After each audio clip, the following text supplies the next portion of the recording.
next speaker is Dr. Eli Diamond. He got the Tall Award last night. Congratulations, from Memorial Sloan Kettering.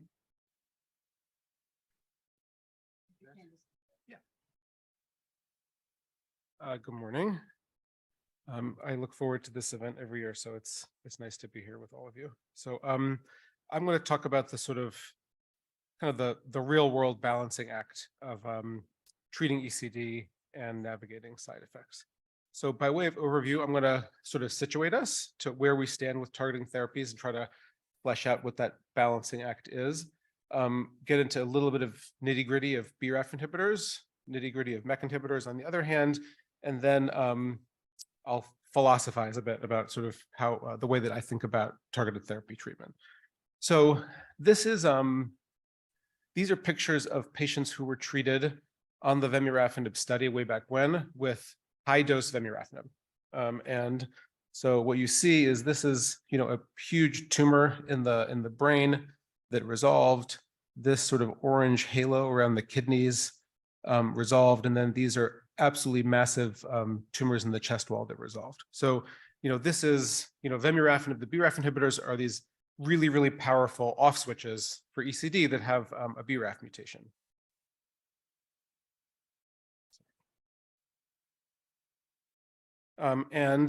As has been said, the drug was FDA approved in 2017 for ECD with a BRAF mutation based on that study. And this here is a plot which shows basically that almost every patient responded by their PET scan. So, it's a very effective off switch.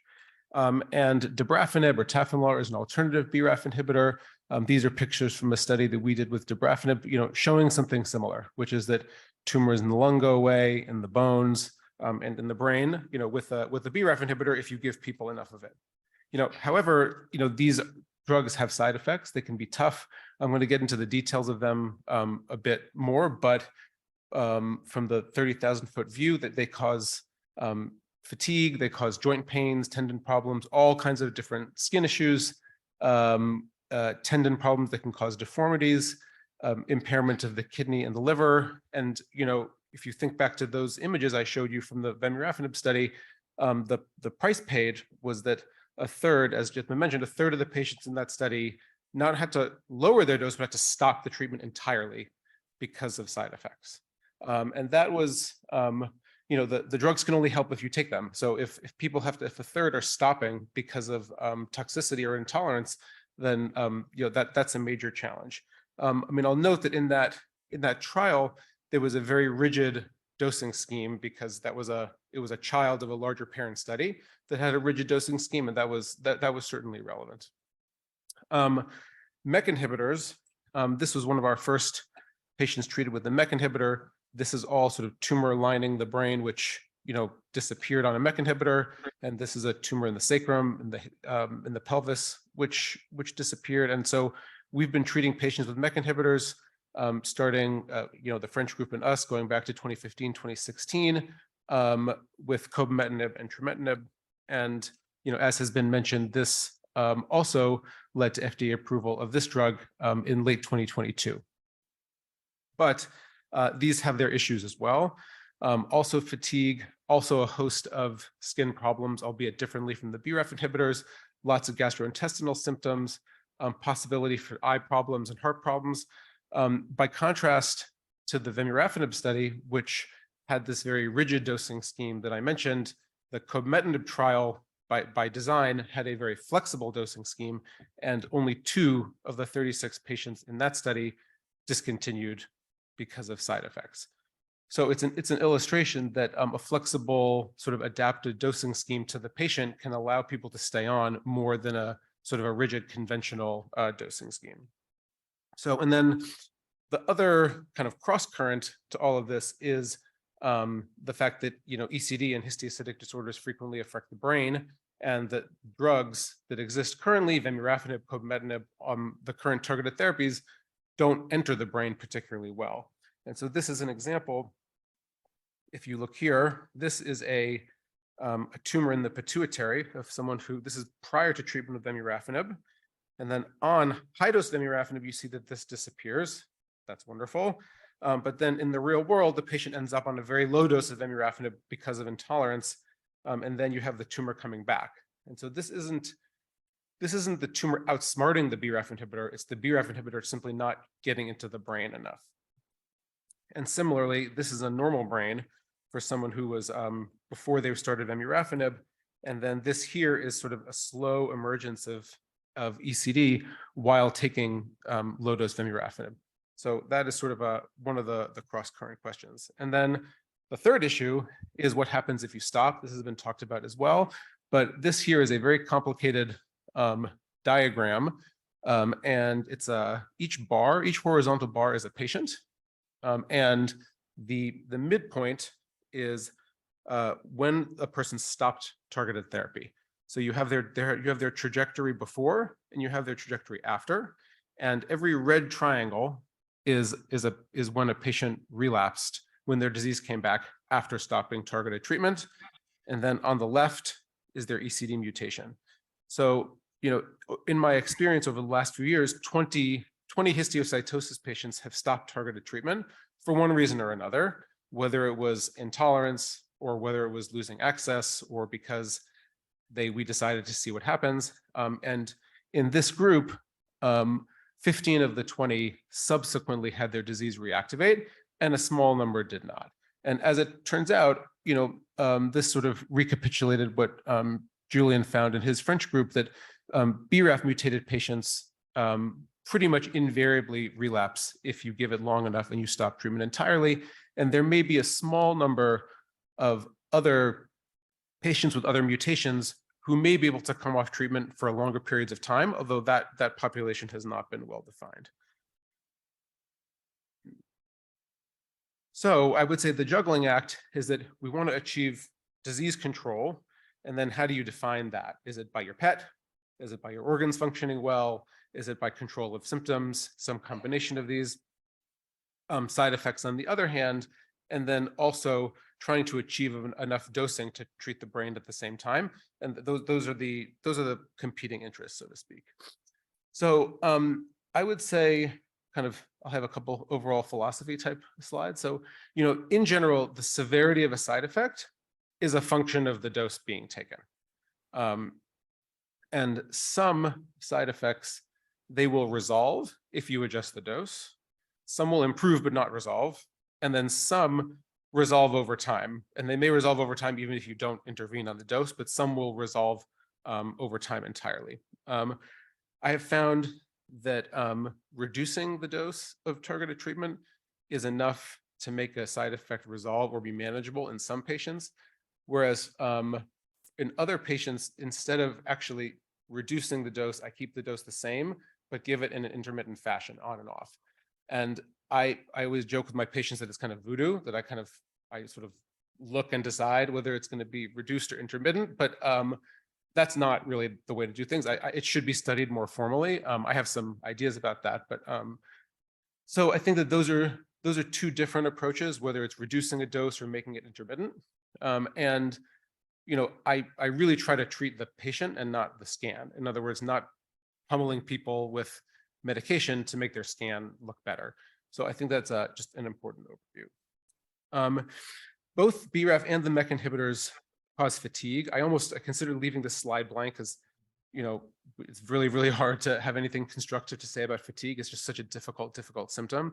It's invariably present as a disease symptom and as a side effect. I'm going to show a little bit of data from the ECD registry about that later. I would say that with lowering treatment, it helps modestly, but not always to a meaningful degree. It's always important to evaluate other addressable causes like hormone deficiencies, sleep apnea, in some instances, low testosterone.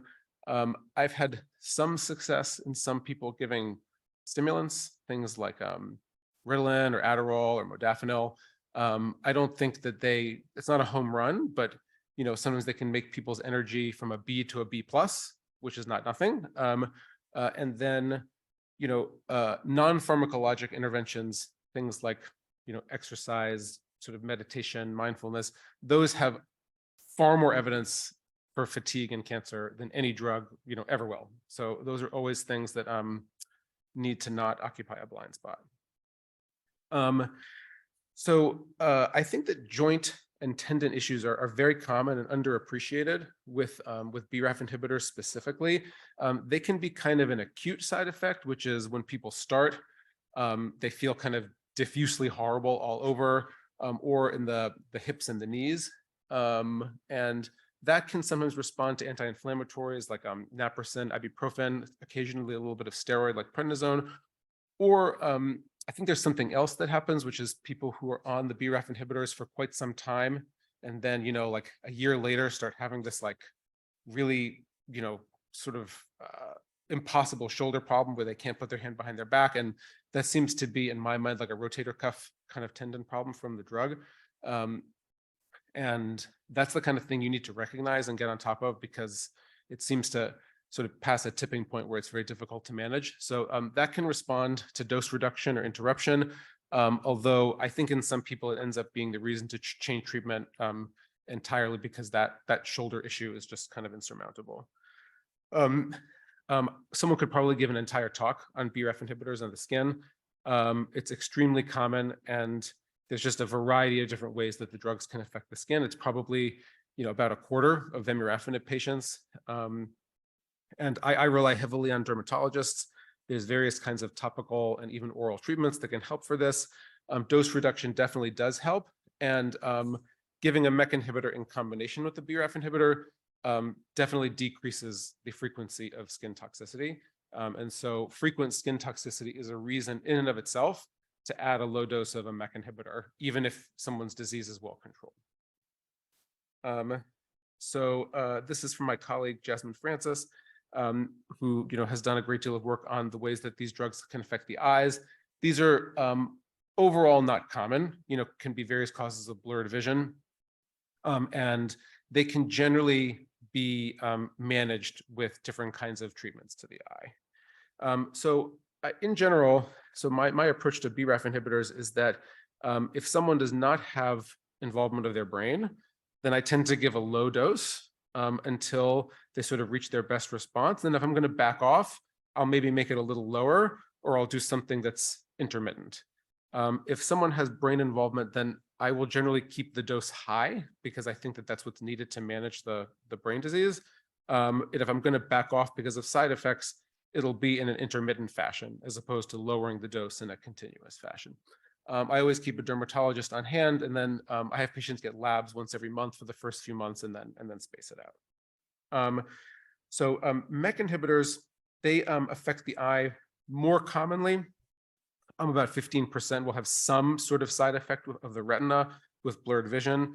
It's why we have every patient who's going to get a MEK inhibitor see an ophthalmologist prior to treatment, not because they can prevent it, but because they can evaluate the eye for whether you have some kind of other risk factor for eye complications of the MEK inhibitor, and that's why that's important.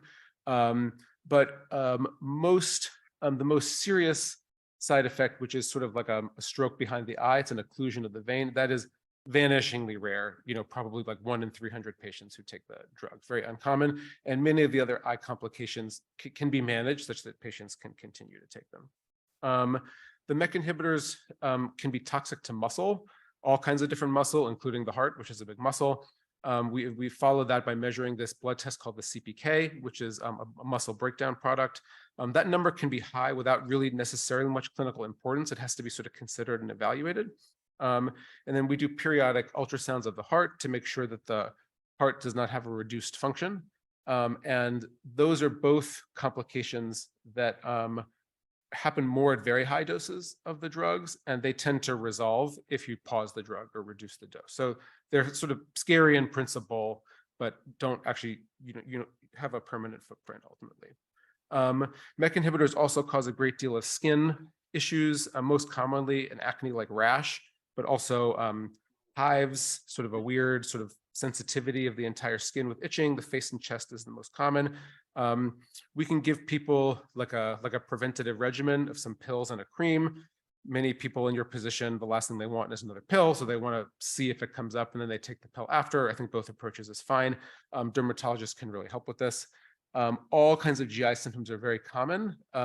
They can generally be addressed with your sort of vanilla over-the-counter type diarrhea, constipation medications, but we can only help if we know about them.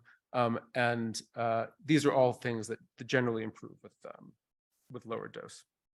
So my approach to MEK inhibitors is essentially the same, which is that I give a low dose, and then something either low continuous or low intermittent when someone is at their best. And then if someone has brain involvement, I'll keep it at a higher dose, but make it intermittent if necessary. Then just some other points, taking breaks are okay. Sometimes people for a trip or the summer or whatever it is need to take some time off. I generally don't really see a price paid for that. Sometimes, as I mentioned, just adding a MEK inhibitor to a BRAF inhibitor alone can cool down many side effects. So it's an issue to think about.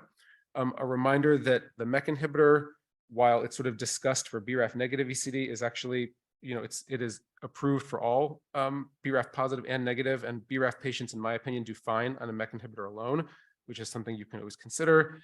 As I've said, we don't need to be enslaved to the PET scan, and to embrace trial and error. That there's several drugs, different combinations, different treatment regimens, and some trial and error can land you in a better place. To consider research participation. So I want to give just a minute or two to the ECD registry, which was created from a grant from the ECDJ in 2014. And one of the main goal of the study is to improve diagnosis and treatment options and symptom recognition for patients with ECD. And so we recently published a study about fatigue and pain. So all of the registry participants completed a very detailed survey about their experience of fatigue and pain.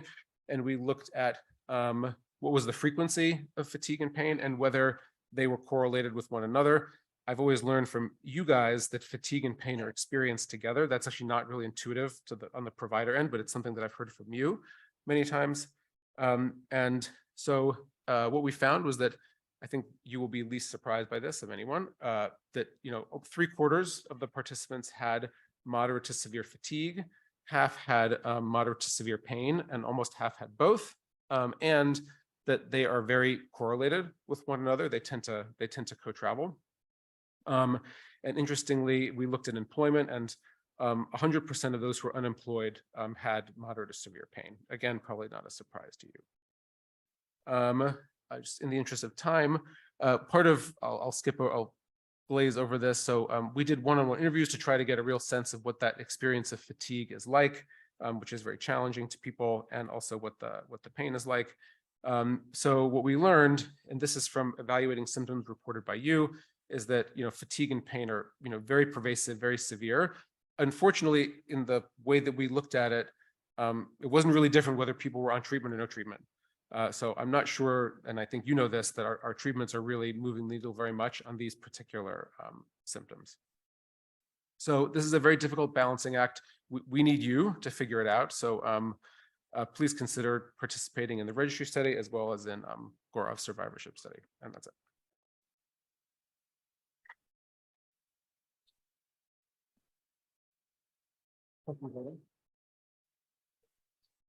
I'm happy to.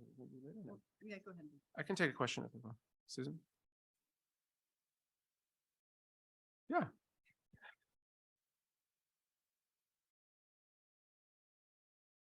Oh, hey, Dr. Diamond, is Cotellic a MEK inhibitor? Cotellic is a MEK inhibitor. Yeah, Okay. Cotellic and Cobi are the same. Yeah.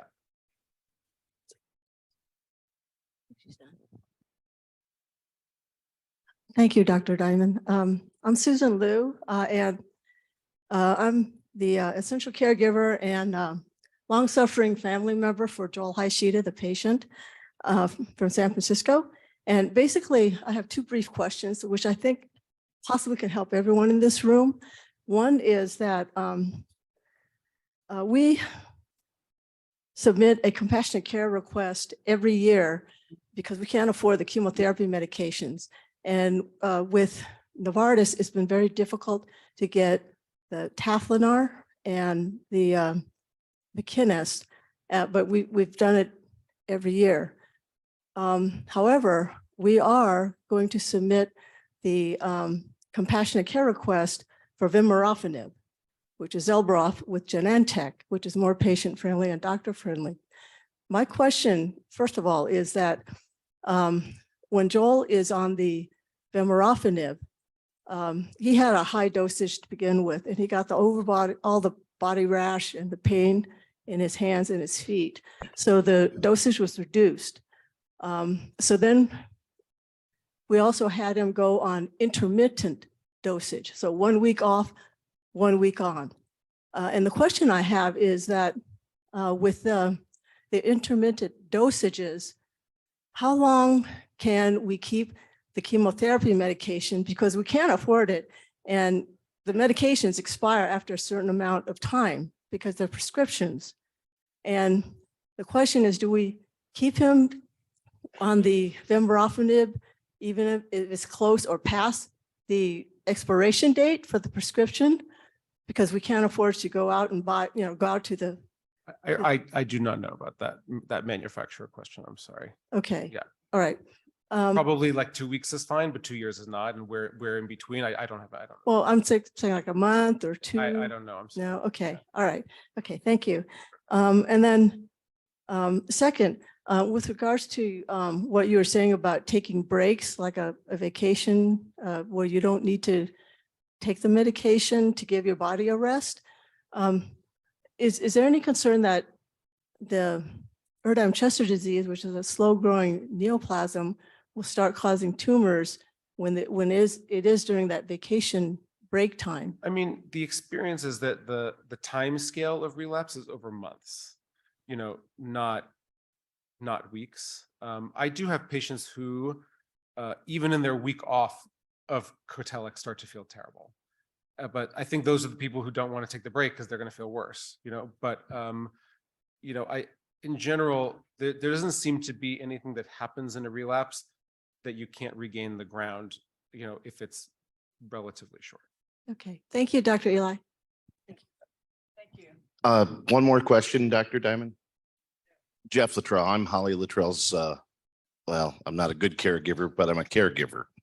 At any rate, because I'm a man, and men, we don't get it. So we try hard, but she's been on working with Dr. Gabati, and we started out on the trial using Henrit and Zalbaroff, and we had good response with it. They started her out at 8. He got it down to 1 per day is all we use now with the Henrit shot. As of last July, he pretty much stated that she could stay on that regime, just like I would be on a blood pressure medication or cholesterol med for a duration of her life. What is your thoughts on that? I guess, have you done this before? Is that something you've I don't have much personal experience combining targeted treatments with the cytokine agents like Kineret. I haven't done it because I generally, whatever problem the Kineret is solving for, I generally try and solve for by adjusting the targeted therapy dose. So I don't have much experience with that, but the broad concept of treating this as a chronic condition with some kind of low dose maintenance type, I think that is currently where we are. So, I can't speak to that particular combination, but it's sort of where many people have landed.